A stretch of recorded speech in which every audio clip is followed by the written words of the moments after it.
April 19th, 1775, 250 years and 1 week ago. Cold New England morning. Captain Jonathan Parker has received word that the regulars are about, and they're heading towards Lexington. He gets his militia together, and they muster on the green. 77 of them. Sends a scout down the road just to see if the regulars are coming to Lexington. Scout comes back. There's a quarter-mile long serpent coming. Not only are they coming, they're at the rocks. They're going to be there in 20 minutes. A force of 250 regulars come up on the green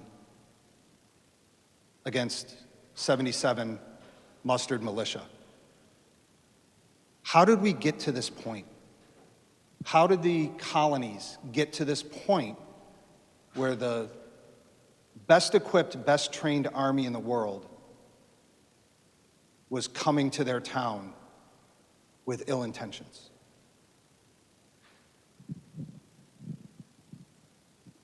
We'll talk about how we got there.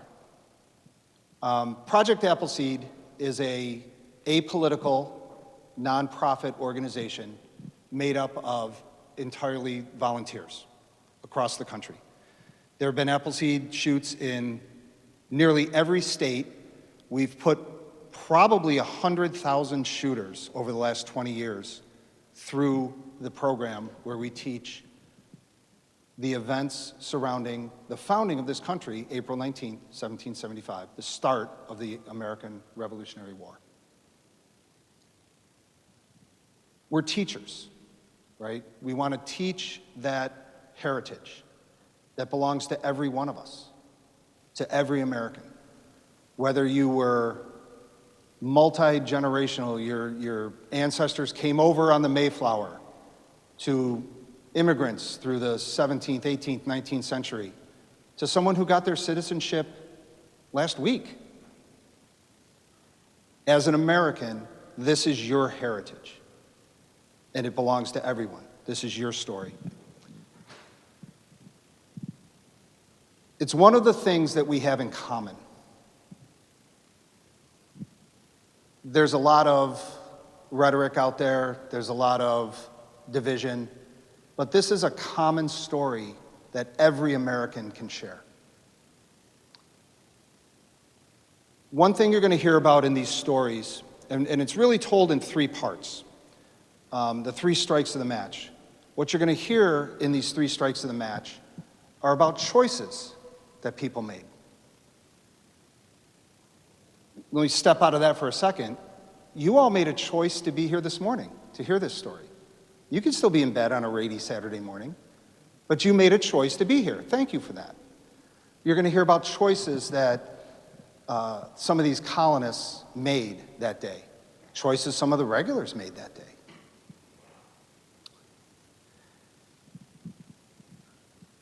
When the colonists came over, they kind of had three things. One was permission from the king to go to this new world. They had the things they carried on their backs and in the hold of the ship. That was it. And then they had a dream, right? A thought. They wanted to be independent. They wanted to self-govern. And over a while, they got there. They developed a system that worked for them. They were still British subjects, still Englishmen. The crown didn't ask a lot of them, and they didn't really ask a lot of the crown. You know, kind of they're doing their thing over there, right?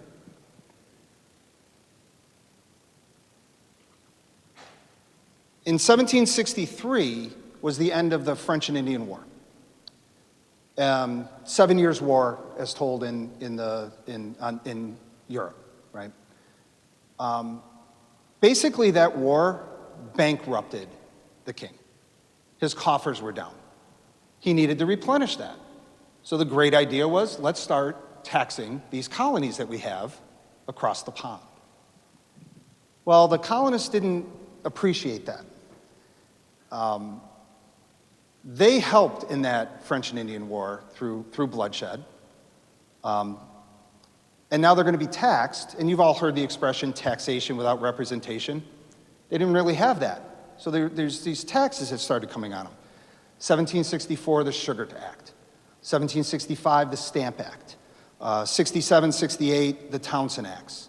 The Quartering Act. And things were starting to get, people were starting to get agitated at all these taxes that were coming on there. You know, the Stamp Act, you buy a piece of property, sell a horse, you need a stamp. Any kind of transaction needed a stamp, and the king was making money off of that. They didn't take too kindly to that. A few things happened. 1770, little thing called the Boston Massacre, right? Things got heated between the soldiers that were occupying Boston and some locals, and people died. There were trials. John Adams actually defended the British officer, and then the separate trial, the enlisted, the privates that participated that day. 1773, little thing called the Boston Tea Party. So these acts of rebellion and the desire to break away and go back to that self-governing were alive and well in the colonies. And really with those hotheads down in Boston, those New England hotheads, right? General Thomas Gage was the Governor General appointed by the king, and he was the commander-in-chief of the military forces in the colonies. And he had taken up residence in Boston. All these things that were happening, he started to do how am I going to calm this rebellion down? Get rid of these Sons of Liberty, these Whigs that want their independence. Well, I'm going to start confiscating their powder. And so he, on his own, went after the provincial powder house in 1774. Back then, you didn't keep your black powder at home, right? It was a very volatile subject. You heated with wood, you cooked over wood, your light came from candles and oil lamps, and you didn't store large quantities of black powder at home. Sure, you had some because you needed to go out and hunt and put food on the table. You needed to defend your home. But the community put it together in a powder house. Well, there was a provincial one from Massachusetts. And so Gage sent out regulars and seized that powder from the province of Massachusetts. Colonists didn't like that either. That caused them, with those powder alarms, to step up their game. The Sons of Liberty started increasing their spying activities, monitoring the movement of the regulars.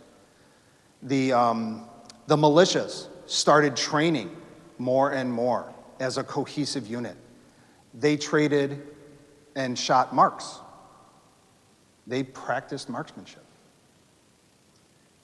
The New Hampshire connection. There was word got out that there was at Fort William and Mary, there was 6 regulars stationed there, and there was a stash of the king's powder.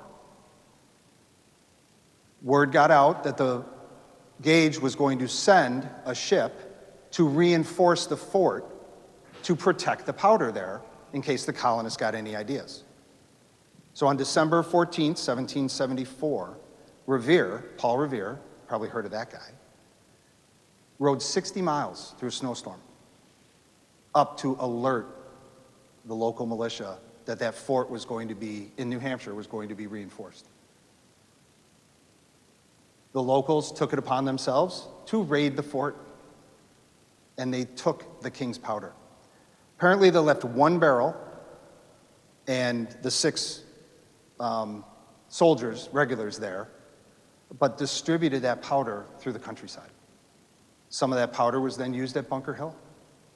The state of New Hampshire, well, the colony of New Hampshire at the time, was well represented at the Battle of Bunker Hill. They provided, from the different colonies, had the most troops there.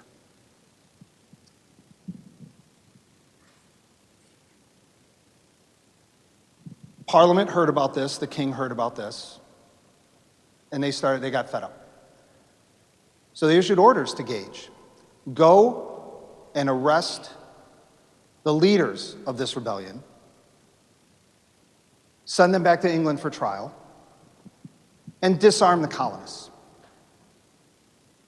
So he developed some plans to do this.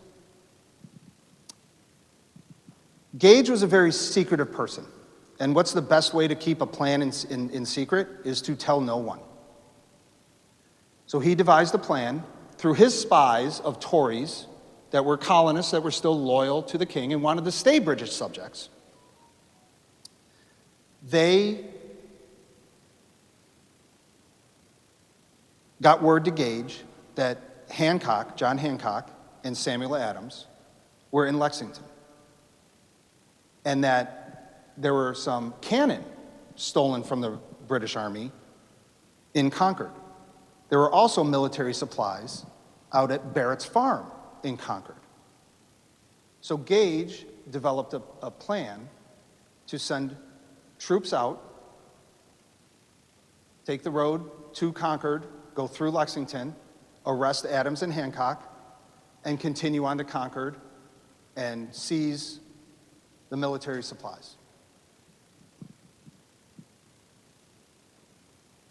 He told the Navy, because they were going to row across the back bay of Boston to Lechmere Point, he told his commander, Lieutenant Colonel Francis Smith, of his plan. And that's it. Well, the word got out. They saw the Sons of Liberty, Revere's group, the mechanics, saw the longboats being prepared. Something's going to happen. Saw some troops out scouting, some officers scouting the roads to Lexington and Concord. Something's going to happen. So Revere went out to warn. They thought, oh, this is going to happen. It was April 8th. And he rode out to Lexington and Concord with an alert. This was practice. This was set up ahead of time. He didn't go riding out, the British are coming, right? The regulars are about. And he would warn a house, he would get to a town, and there was a prearranged meeting point, the parsonage, the meeting house. He would alert the town leaders.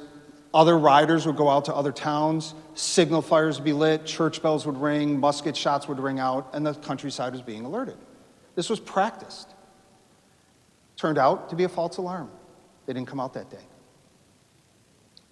On April 16th, some movement of the troops. Revere rode out again, but it turned out to be a false alarm. They had the plan right, they just didn't have the date right. Dr. Joseph Warren in Boston had a source close to Gage. And he needed to make a choice. If I burn this source to find out the date and the actual plan here, that source is done. I can never use that source again. He had to make that choice. This was so important with what was at stake in Lexington and Concord that he made that decision. He took the name of that source to his grave, and he actually died at Bunker Hill. So we don't actually know who the source is, but we can infer who that was. Gage had married an American, a Jersey girl, Margaret Kimball Gage. She was very sympathetic to the notions of liberty. She was sympathetic to the Whigs. She would be in a position in the Gage household to hear the plans.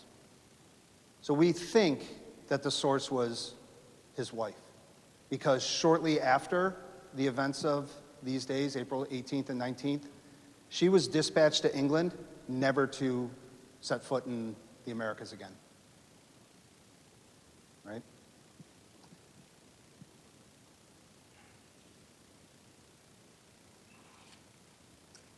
At 10 p.m. on April 18th, 1775, Warren sent for Paul Revere. Said, it's on. Tonight's the night. The troops are moving. So Revere went to the Old North Church, got the sexton, Robert Newman, to open the gate, open the church, Newman climbed up the steeple and lit 2 lights because the regulars were coming by sea. That's one part of the poem that Emerson got right. He then went down to the waterside where he had stashed a rowboat, and a couple of his friends rowed him across under the guns of the HMS Somerset in the harbor over to Charlestown, where that signal had alerted the militia and the Whigs in Charlestown. They had a horse waiting for him. Some riders went out on their planned routes, and they had Brown Beauty waiting for him. Now, the owner of Brown Beauty, this is like a known horse. This is like somebody in your town loaning you their Corvette or their Lamborghini. They all know whose car this is. They all know whose horse this was. That guy made a choice. You know, he's technically committing treason by aiding an alert rider. So Revere starts going out. There was another rider that was dispatched through Boston Neck, William Dawes. So Warren had sent him out, and he was a businessman. He was a tanner. Knew the guards. He was used to coming in and out of Boston. Boston looked very different than it does today. It was more of a small neck connecting almost an island. The back bay was still a bay. It wasn't filled in like it is today. And so that small little pass was the only way to land bridge to get into Boston proper. And so Dawes made it out, and he started alerting the towns on a southern route.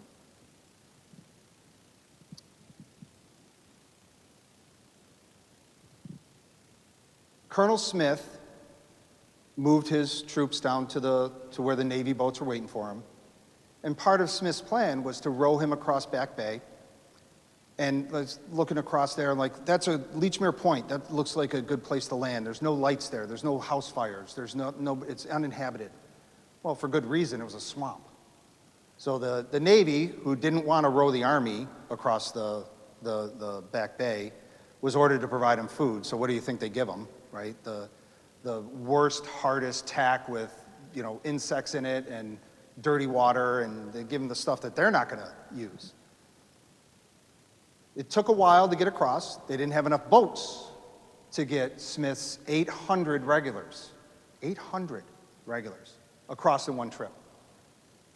Now they get over, it's a middle of the night, April, probably cold, right? That water's cold. They're in a wool uniform. They get dropped off in the longboats in water up to their midsection, trying to get to dry land, to go on an 18-mile march towards Concord. All they carried was a day's rations, a day's water, and 36 prepared cartridges in a cartridge box. They were going to go out and back one day. Gage thought, all right, 800 regulars, show of force, is that going to be enough? He also dispatched orders to Lord General Hugh Percy to also take 2 cannon, resupplies, and an additional 1,000 regulars out through Boston Neck and reinforce Smith. So he dispatched those sealed, written, secretive orders to Percy. Percy had already retired for the evening.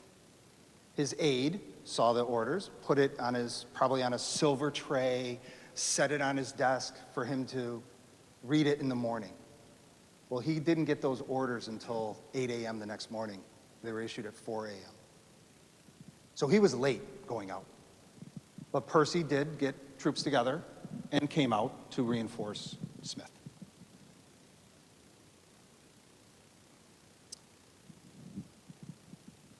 Gage had also sent patrols out on the roads to Lexington and Concord with orders. They didn't know why. They didn't know what was happening. Just orders to detain and waylay any express riders or alert riders. Anyone you encounter moving on those roads after dark. And Revere knew that they were out there. He had to take a little bit of a roundabout way to get to Lexington. But he finally made it to Lexington. And he knew Hancock and Adams were there. So he's banging on the door. And Sergeant Monroe of the Lexington militia, who was there guarding the house where Adams and Hancock were, comes out and goes, "Quiet down. Stop making so much noise. People are sleeping." And Revere's, "Noise? I'll give you noise. There are 800 regulars marching here to arrest Hancock and Adams. There'll be noise soon enough." The window flies open, and Hancock looks out and says, "Revere, is that you? Get in here," right? "What's going on? You were here just 2 days ago. Is it happening now?" "Yep, it's happening now. They're coming here to arrest you. You got to get out of town. They're going to go on to Concord." Meanwhile, Dawes now arrives in Lexington. They rest. There aren't any fresh horses for them, so they have to continue on the horses that they raid, because Lexington sent out their alert riders. Parker gets word. He assembles his militia together, and he sends scouts down the road. Is this another false alarm, or is this really going to happen tonight? Revere and Dawes continue on towards Lexington, from Lexington to Concord. And they're alerting the houses along the way. They get into Lincoln, and they get that word out there. They're continuing on to Concord. And they're overtaken by another rider coming from Lexington. Dr. Prescott from Concord, who was in Lexington that evening, courting his fiancée, Lydia Mulligan. And now Prescott has a choice to make. Revere and Dawes are there. Travelers go in the same direction on the road. They're talking. And Revere asks, "Sir, are you a high son of liberty?" "All right. Is this a trap? Is this guy for real? What am I going to answer here?" He says, "Yes, I am." Prescott made that choice. Prescott then, they ask, "Will you join us and get the alert to Concord?" Well, Prescott's from Concord. Of course he's going to help them. So the three of them continue on to Concord. Up ahead, they see 2 horseback regulars. They get together and say, "There's 3 of us, there's 2 of them. Let's put on. We'll outrun them." As they get closer, 2 become 4, 4 become 8, and they decide to disperse. Prescott, being a country doctor, is the best horseman. They made house calls, right? He didn't have an office. He went to where the sick people were. He was the best horseman. He jumped a stone wall and continued on to Concord. Dawes split off another way, lost his horse, and he decided, "I'm done for the night. I've done my duty. I'm going home." Revere was captured. The regulars are pushing him around a little bit, threatening him, "Quiet down or I'll blow your brains out," kind of thing. An officer comes up and says, "Sir, may I crave your name?" in a very gentlemanly manner. Now let me step outside of history for a minute here. You guys familiar with the superheroes, Marvel Universe, DC Universe? I'm Batman. I must hide my secret identity. No one must know who I am. Superman puts on his glasses, and all of a sudden nobody recognizes him. He's Clark Kent, right? They got that secret identity. Spider-Man. What does Iron Man do? Stands up on a podium and says, Tony Stark says, "I'm Iron Man." What does Paul Revere do? "I'm Paul Revere." They've heard of him. They're like, the Paul Revere? The guy in Boston? He's out here now? What are you doing? So now Revere makes a choice. You guys have no idea what you're doing out here. We've got 500 militia waiting for your troops at Lexington Green.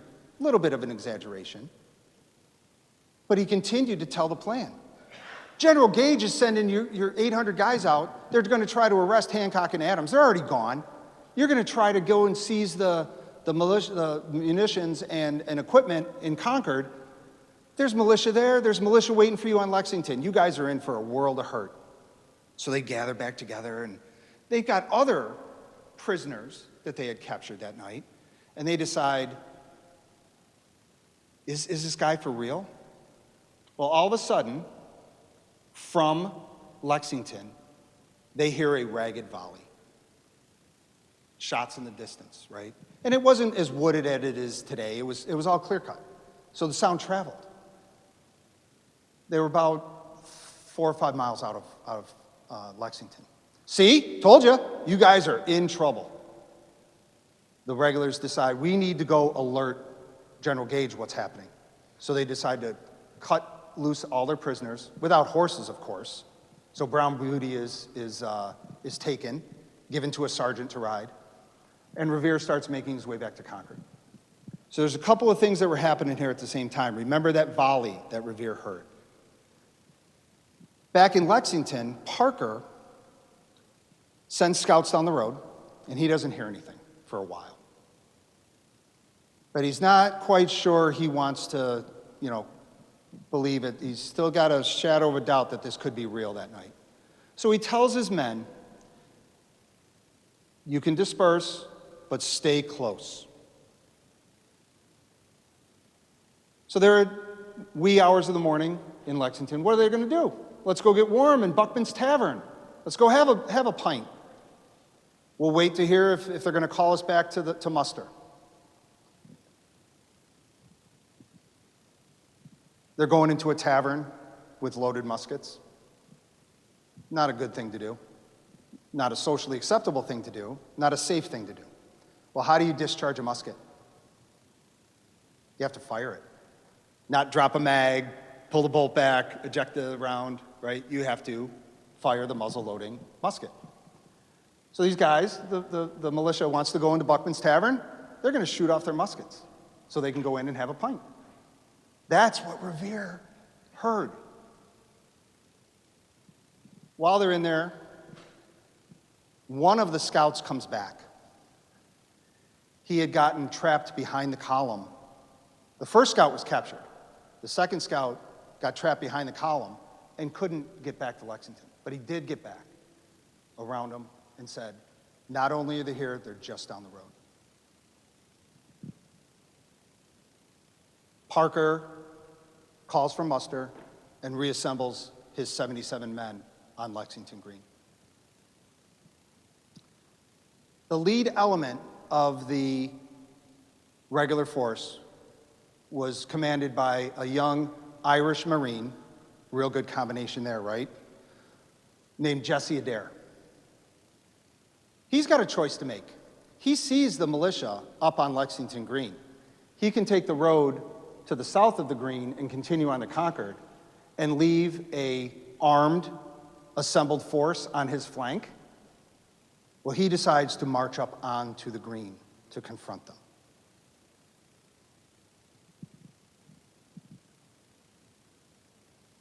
Takes about 250 of the regular forces up there, in formation, drums.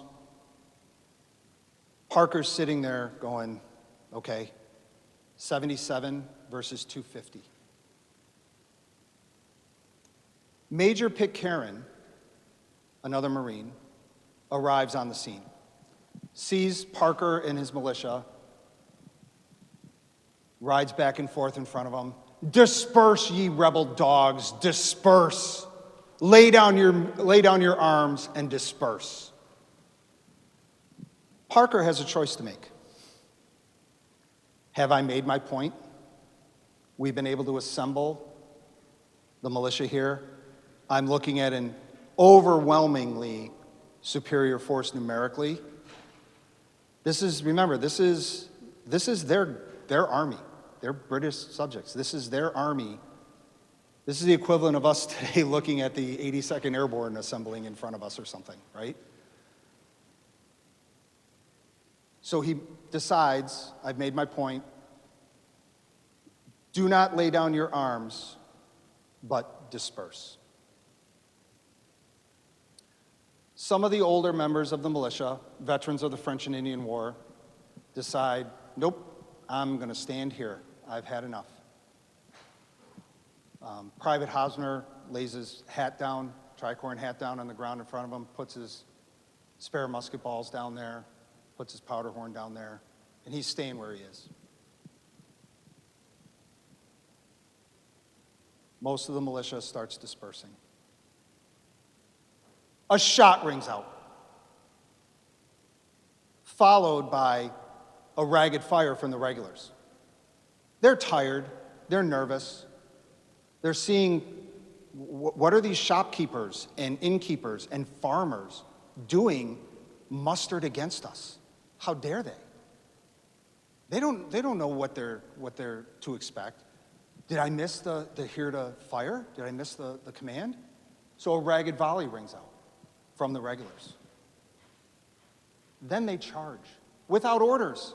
None of this happened with orders from the officers. They charge with their bayonets. And when someone's bayoneted, it's an 18-inch long, triangular-shaped bayonet, and you are driven to the ground. The back of the musket is pushed all the way into the ground and then brought out. Smith arrives on the green and sees this chaos. He has the foresight to beat muster, and it goes with the soldiers. They hear that sound, they get back, and they start forming up.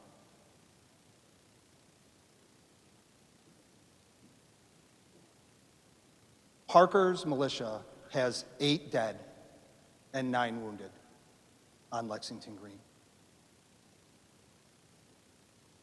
Jonathan Harrington, whose house is still there on the green, still exists. It's right where it was. It's a private residence now. He crawled to his front porch and died in his wife's arms. There were 5 sets of fathers and sons that had assembled on Lexington Green that morning that were separated by death.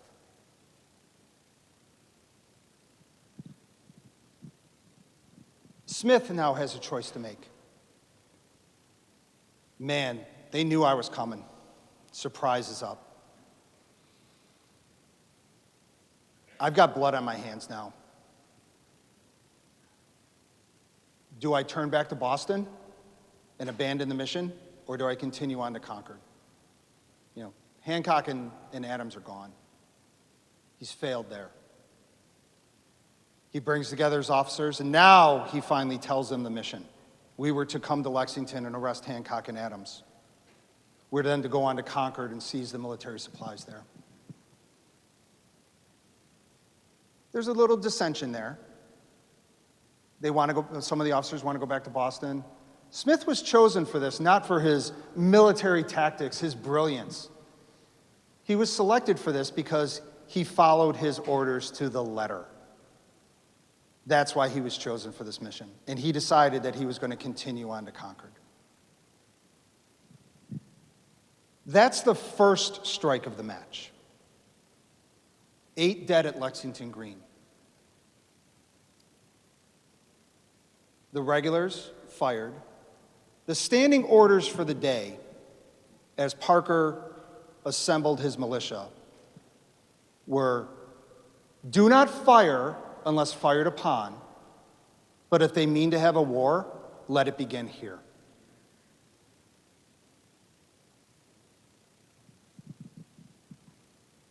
The shot that rang out, nobody really knows where it came from. Revere actually wrote in 1793 that he thought it was a pistol shot. Some of the regulars say, no, we saw the militia fire. The militia says, no, we saw the regulars fire. So nobody really knows. But what can we infer of who shot first? There were 8 dead militia there. 1 regular had a leg wound. So keep that in mind. But the reason we saw that the first strike is, if Smith had decided to go back to Boston, and maybe it ended there, there's a sensational incident that happened that day in Lexington. Kind of like the Boston Massacre. Probably would have been some promotions some arrests, some sent back to England for trial, and maybe it didn't flare up. You take one of those old strike anywhere kitchen matches and you hit it and it kind of sizzles a little bit, but it doesn't ignite. Well, this was that first strike that maybe didn't ignite. But we're not done, there's 2 more strikes. Smith decides, I'm going to go on to Concord. He assembles his men. One thought process is that he didn't want them traveling with loaded muskets.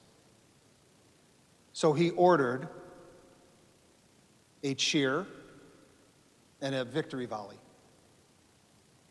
Huzzah, huzzah, huzzah! Poof. Imagine being a resident of Lexington, a town of 300 people. You knew everyone on the green. You were their neighbors, brothers, cousins, uncles, brothers-in-law. You knew these families. You went to church with them. Your government is celebrating a victory volley with 8 dead of your town there? I'd be pretty upset about that. Smith continues to Concord. Concord has been alerted. Prescott, when he got to his house, he lived with his father and his brother, which were also physicians. His brother rode out, Abel. He rode out to a town called Acton. You want to hit the next? Oh, you did. Thank you. The captain of the Acton militia was a 30-year-old blacksmith named Isaac Davis. So when Prescott got to Davis's house and knocked on the door, Isaac Davis and his wife Hannah were already awake. He was 30 years old. They had 4 children that were sick that night with the canker rash. We know that today as scarlet fever. Easily treated with antibiotics, right? They didn't have that back then. The only way to treat scarlet fever was to take a cold compress for comfort and prayer.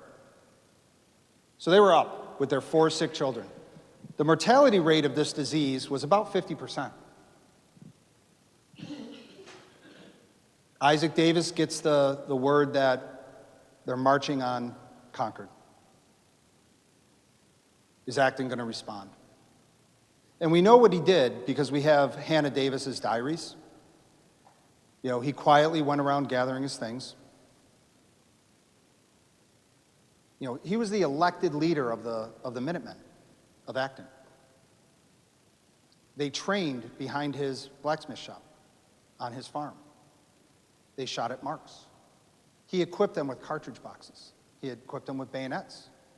They were the best, known as the best militia in the region. He quietly went about these things, stepped off his front porch, turned and looked at Hannah and said, "Take good care of the children." And he rode off into the night with his militia towards Concord.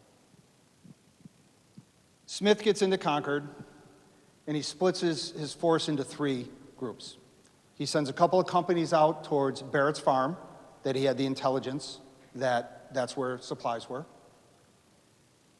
He sent 3 companies to the North Bridge to secure it, and the rest stayed in town. Now, the Concord, but when he got to Concord, he found it empty.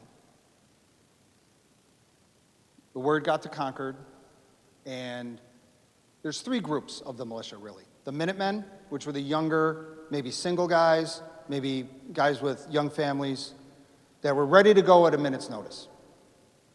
Then there was the larger main body of the militia that were the business owners, the family men, a little bit older.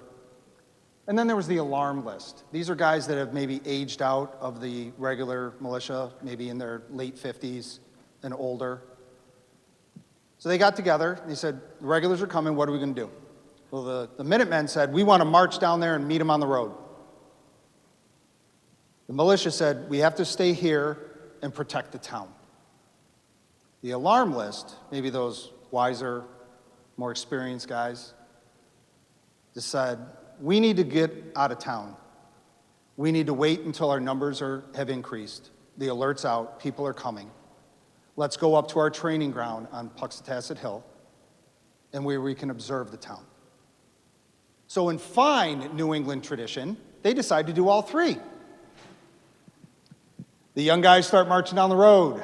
They get a little ways down the road, they see that quarter-mile red serpent coming towards them, and they decide, nope, and they about face, and they march orderly back into town. They tell the whole body of the militia what they saw, and they decide, yep, we're gonna go up on the hill. So they get up on the hill. The company that went out towards Barrett's farm marched out orderly. Boys are in the fields. It's early April, not an unusual sight to be planting. Freshly furrowed fields, wave. They get out to Barrett's farm, search the place, they don't find anything. The officers demand breakfast be made by Mrs. Barrett. So she does. They offer to pay her for her service and food. She throws it back at them. She knew what happened in Lexington. I'm not taking your blood money. The group in town had set about searching the town. They found there was intelligence that, I forget the tavern's name, Wright's Tavern. Ephraim Wright was the innkeeper there. They had intelligence that he had some cannon. Major Pitcairn goes in. They said, banging on the door, let us in. You know, Ephraim's not here. So they break the door down. They go in. Where are the cannon? So, well, there's no cannon here. What are you talking about? Pistol whip him to the ground. Cocked pistol to his face. His memory suddenly got better. Oh, those cannon. Yeah, they're buried in the garden out back. So Pitcairn sent a squad to go dig them up. They broke the trunnions off the side, basically making them useless. That's what sits in the carriage to then change the elevation. They grabbed the carriages, brought it out to the center of town, put it in a pile. They had found some military supplies of plates and forks and spoons, like quantity of 5,000, that could be used for military. Found a bunch of musket balls and decided to throw them in the pond. The boys got to dive in the water the next day and retrieve them. But then they set this pile on fire. One other thing they added to the fire, every town had a liberty pole. This was a center fixture in town, very ornate, painted. It was a meeting place. It was where you posted notices. Marriage, horse for sale, anything of that nature. Bulletin board of the town. They chopped that down and added it to the fire. This is a pretty big insult. The fire is burning hot, a lot of embers going. The meeting house unintentionally catches fire. Who's left in the town? The women, the children, the elderly, the infirm. The women start shaming the redcoats into helping them with a bucket brigade to start putting out the fire. And they do. They help. And what happens when you start throwing water onto a fire? You get a lot of steam, a lot of smoke. Well, what are they seeing up at Puxatawney Hill? One of the privates goes up to Colonel Barrett. Are you going to let them burn our town? So Barrett looks around of who's there, and he asks for Captain Isaac Davis, knowing that he's one of the best trained militias around. Will you lead us in a march back to town? Isaac Davis draws his saber and says, I have not a man who is afraid to go. And they start marching off of Puxatasset Hill, down towards the North Bridge.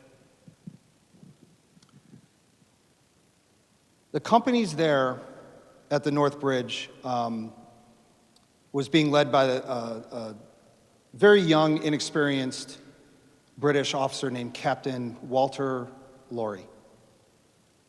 He sees an orderly military formation marching down towards him on the bridge. He decides he's going to retreat to the Concord side of the bridge, and he's going to put his men in a formation on the bridge that is designed for close quarters fighting. He stacks them 3 deep on the bridge. The idea is that the first row can fire, they can drop back, the second row can drop and fire while that first group is reloading, and they can cycle through. As the militia comes down, they spread along the bank. And again, without orders, a nervous regular lets off a shot. Several more follow. Did I miss the command? A lot of the militia's confused. Are they shooting ball? Are they loaded? Or are they just shooting powder? Isaac Davis, in that unordered volley, is struck in the chest and dies instantly. Major Buttrick, Colonel Barrett, Major Buttrick. Major Buttrick sees this of the Concord militia and says, "Fire, fellow soldiers, fire as fast as you can." The the militia along the bank open fire on the regular formation with absolutely devastating effect. They hit what they were aiming for. 44% of the officers and sergeants were dead or wounded in those first shots. The British Army was very much a top-down organization. Without that leadership, the regulars, the soldiers, the privates didn't know what to do. They broke and ran back to Concord. In 2 minutes of fighting, the best equipped, best trained army in the world was sent running from a group of shopkeepers and innkeepers and farmers.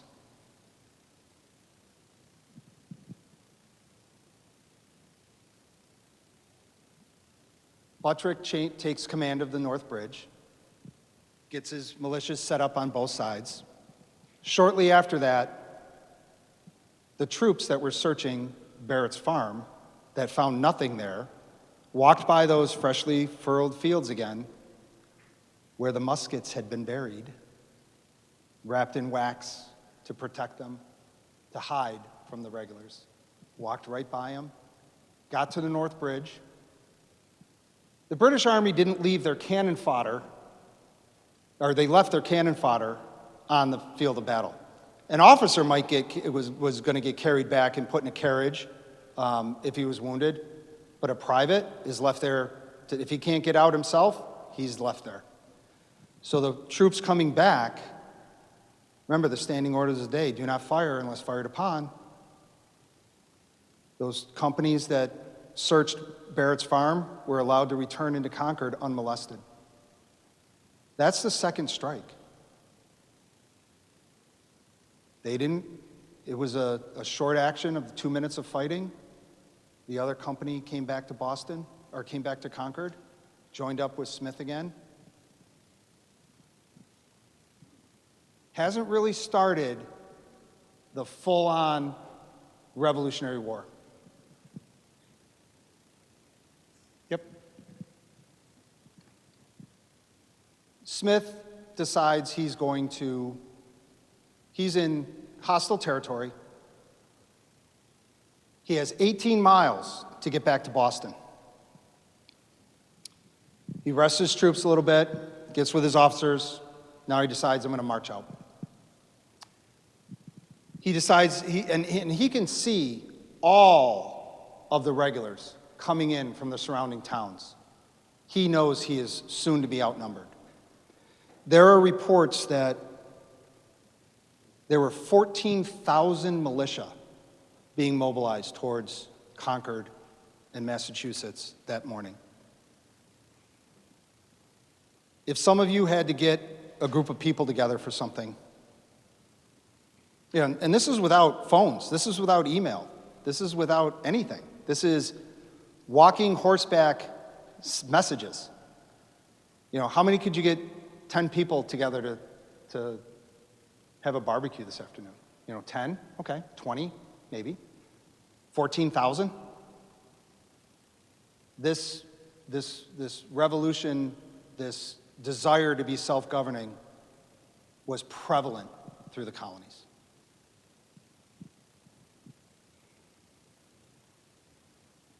Those orders of do not fire unless fired upon, the militia was smart. They did not want to be seen as the aggressors, right? They can defend themselves, but they did not want to be seen as the aggressors. As Smith starts going back to Boston, he sends out flankers, right, to keep those militia at bay. Sends out his light infantry, the quick, lighter equipped guys that can move fast. Sends them out as flankers to protect his main column. About a mile out of Concord, a couple of roads come together. There's a sharp turn. It's called Merriam's Corner. Well, Merriam's Corner was named because the Merriam family owned the land there. That's their farm. Their house is still there. But there's a narrow bridge that crosses over a marshy stream area there. Well, Smith had to bring in the flankers.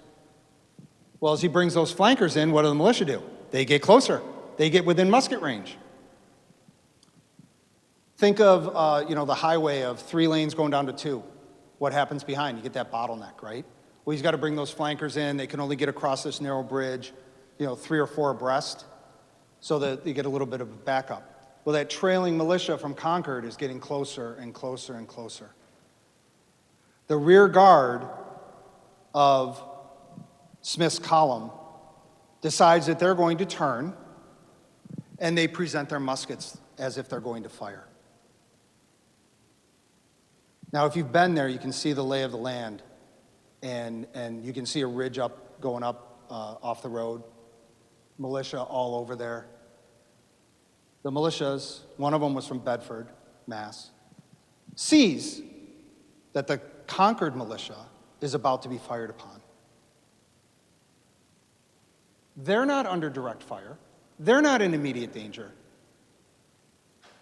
They fire on the column. That is the start of the American Revolutionary War. We fired first.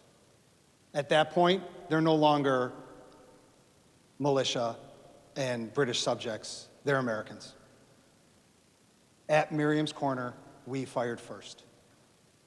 That third strike of the match lit and stuck.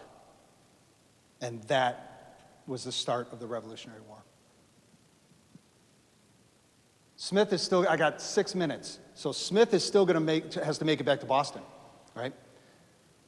Parker goes out, reassembles his men. For lack of a better word, he's pretty upset, right? He gets to a spot right on the border between Lincoln and Lexington. Marshy to the south, and there's a rocky outcropping there. He sets up and waits. He lets the column come through till he sees Smith on his horse. He orders his men to fire. They hit Smith. They dehorse him. He's out of commission. Parker got his revenge. That's the place called Parker's Revenge on Battle Road. There's other areas. So Major Pitcairn takes command. Major Pitcairn is thrown off his horse at a place called Fisk Hill. He's concussed, got the wind knocked out of him. He's out of commission. There's no one leading this march back. Percy had finally made it to Lexington. He sets up his cannon. All of a sudden, as they get closer to Lexington, the lead element of that column breaks out in cheers. We're saved. They see the cannon up on the hill. Percy fires a shot from one of the cannon. The militia had not been under cannon fire yet. They back off. and the column gets into Boston, or into Lexington. They get together. They still have to make it back. At this point, the highest-ranking officer of the day from the militia side, General William Heath, described himself as a corpulent, balding gentleman farmer who was a student of military history. He would dine with the regulars in Boston. He would pick their brains for their tactics. He designed this circle of fire, which is very hard to command in the field, but very effective.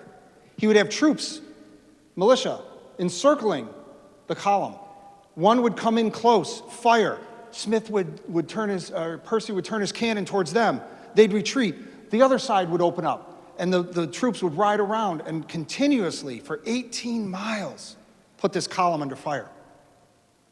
Very effective. Word got to Percy that the bridge in Cambridge over the Charles River had been dismantled by the militia.